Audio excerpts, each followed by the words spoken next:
ये है talks news network और आप देख रहे हैं पॉलिटॉक्स, राजनीति का कच्चा चिट्ठा। राजस्थान की 25 में से एक जालोर सिरोही संसदीय क्षेत्र एक हॉट सीट बनती जा रही है।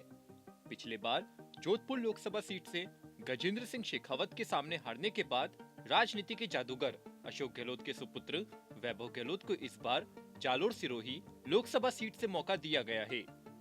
यह भारतीय जनता पार्टी की एक मजबूत सीट मानी जाती है।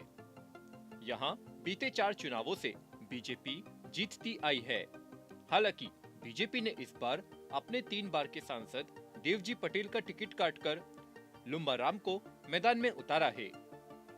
वहीं गहलोत सरकार में मंत्री रहे राजेंद्र गुड़ा का वैभव गहलोत के विरुद्ध प्रचार करना भी कांग्रेस को भारी पड़ता नजर आ रहा है। पिछले लोकसभा चुनाव में वैभव गहलोत ने जोधपुर संसदीय सीट से चुनाव लड़ा था। उन्हें बीजेपी के गजेंद्र सिंह शेखावत ने जोधपुर लोकसभा सीट पर 2,74,440 वोटों के बड़े अंतर से हराया था। ऐसा तब हुआ था जब राज्य में कांग्रेस की सरकार थी और अशोक गहलोत खुद सीएम थे। कांग्रेस ने वैभव गहलोत को दूसरी बार टिकट दिया है। ऐसे में अगर वैभव गहलोत को अपना राजनीति सफर जारी रखना है तो उन्हें हर हाल में इस बार जालोर से चुनाव जीतना होगा। 2019 में मोदी लहर के बीच कांग्रेस ने यहां से रतन देवासी को टिकट दिया था, लेकिन उन्हें बीजेपी के देवजी पटेल ने बड़ी हार का स्वाद चखाया था। बता दे, मूल रूप से जोधपुर लोकसभा क्षेत्र के निवासी वैभव गहलोत के सामने जालोर सिरोही लोकसभा सीट पर सबसे बड़ी चुनौती उनकी बाहरी होना माना जा रहा है। एक तरफ जहां बीजेपी इसे बड़ा मुद्दा बना रही है, तो वहीं कांग्रेस का एक तबका भी वैभव गहलोत के जालोर से चुनाव लड़ने से काफी खफा है। इसका खामियाजा उन्हें इस चुनाव में उठाना पड़ सकता है। हालांकि कांग्रेस हर परिस्थिति में डैमेज कंट्रोल में लगी हुई है। लोकसभा चुनाव 2024 के बीच सियासी अदावत भी अब खुलकर सामने आने लगी है।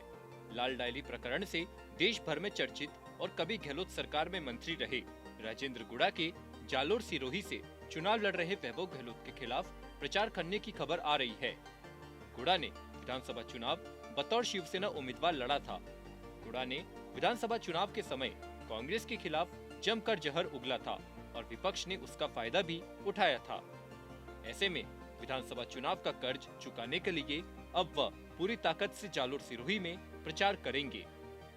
लिहाजा जिस राजपूत समाज के वोट की कांग्रेस उम्मीद कर रही है, उसका बड़ा तबका राजेंद्र गुड़ा की वजह से बीजेपी के पक्ष में जा सकता है।